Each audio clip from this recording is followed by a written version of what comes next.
Hi, ഇന്ന് നമുക്ക് ചെറിയൊരു ചക്ക കിട്ടിയിട്ടുണ്ട്. ഇടിച്ചക്കയുടെ പരുവത്തിലുള്ള ചക്കയാണ് കിട്ടിയിരിക്കുന്നത്. ഇതുകൊണ്ട് ഉമ്മ അടിപൊളി ഒരു സ്നാക്ക് ഉണ്ടാക്കാൻ പോവാണ്. ചക്കവടയാണ് ഉണ്ടാക്കുന്നത്. അതിനായി ആദ്യം ചക്ക നല്ല തൊലിയൊക്കെ കളഞ്ഞ് വൃത്തിയായിട്ട് കഴുകിയെടുക്കണം. അങ്ങനെയാണ്ട് ചക്കയുടെ തൊലിയെല്ലാം കളഞ്ഞ് വൃത്തിയായിട്ട് കഴുകിയെടുത്തിട്ടുണ്ട്. ഇതൊരു മീഡിയം സൈസിൽ അരിഞ്ഞെടുക്കണം. അങ്ങനെ ചക്ക അരിഞ്ഞെടുത്തിട്ടുണ്ട്. ഇനി ഇത് മിക്സിയുടെ ജാറിലിട്ടൊന്ന് ചതച്ചെടുക്കാം. അങ്ങനെ നമ്മുടെ ചക്ക ചതച്ചെടുത്തിട്ടുണ്ട്. ഇനി ഇതിലേക്ക് കുറച്ച് കടലമാവ് ഇട്ട് കൊടുത്തിട്ട് നന്നായിട്ട് കൈ വെച്ച് ഒന്ന് ഇളക്കി യോജിപ്പിച്ചെടുക്കണം.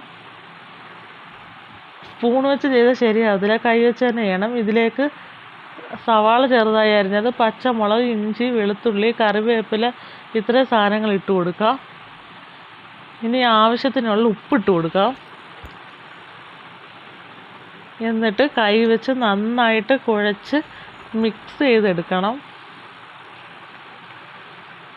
നമ്മൾ നല്ല രീതിയിൽ കുഴയ്ക്കുന്നതനുസരിച്ച് നമ്മുടെ വട എത്രയും സോഫ്റ്റായി ഇരിക്കത്തുള്ളൂ. ഇനി ഇതിലേക്ക് ചിക്കൻ മസാല ഇട്ട് കൊടുക്കാം. ആവശ്യത്തിനുള്ള വെള്ളം ഒഴിച്ച് കൊടുത്ത് നന്നായിട്ട് കുഴച്ചെടുക്കണം.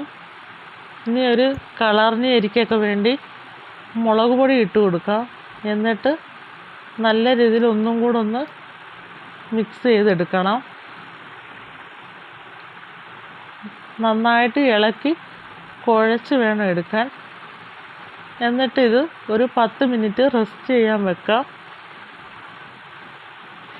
ഇനി ചട്ടി ചൂടാകുമ്പോൾ അതിലേക്ക് ആവശ്യത്തിനുള്ള വെളിച്ചെണ്ണ ഒഴിച്ച് കൊടുക്കാം. എന്നിട്ട് നമ്മുടെ ഈ വടയുടെ ഷേപ്പിൽ ഇതൊന്ന് റെഡിയാക്കി എടുക്കാം. ഒരാൾ കണ്ട് ഇതെല്ലാം കണ്ടുകൊണ്ട് തട്ടും പുറത്ത് കയറി ഇരിപ്പുണ്ട്. ഇനി നമുക്ക് ചട്ടിക്കകത്ത് എണ്ണ ചൂടാകുമ്പോൾ അതിലേക്ക് വട ഓരോന്നായിട്ടിട്ട് വറുത്തെടുക്കാം.